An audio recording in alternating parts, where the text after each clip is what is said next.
Hi guys, welcome to my videos. So a lot of people asked me that how to request copy of the documents from IRCC, because in many of their cases they did not submit the application on their own. It was done by their agent and like whatever circumstances. So I was trying to find out like how exactly we can do.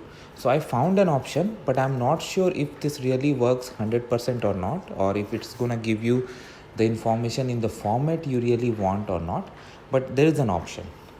So if any one of you applies through it, please update me after you get it, like whether they send you the soft copies of the full documents or just the notes or some information taken out of it. That will be really helpful. So what I have done through here, as you can see, this is the page to apply GCMS information, where you fill up the form and go to the next stage, next stage. Then finally you reach up this stage where you have to select what kind of record you would like. So you have all sort of options. So I selected temporary residence. Then in this second drop down I have something, status update of file, reasons for refusal, the application, but the second option, application supporting documents and correspondence sent to and from IRCC.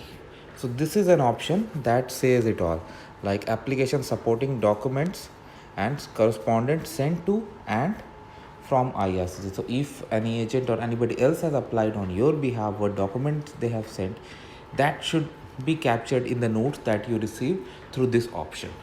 Now if it is gonna be your full records, notes out of it, or just the logs, that I really don't know, because I never had to go through this. But if any one of you applies using this method, that will definitely be helpful for a lot of people.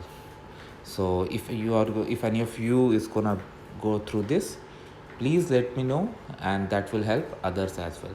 So thanks for watching this video. Please subscribe to the channel, and please share the comments. Thank you.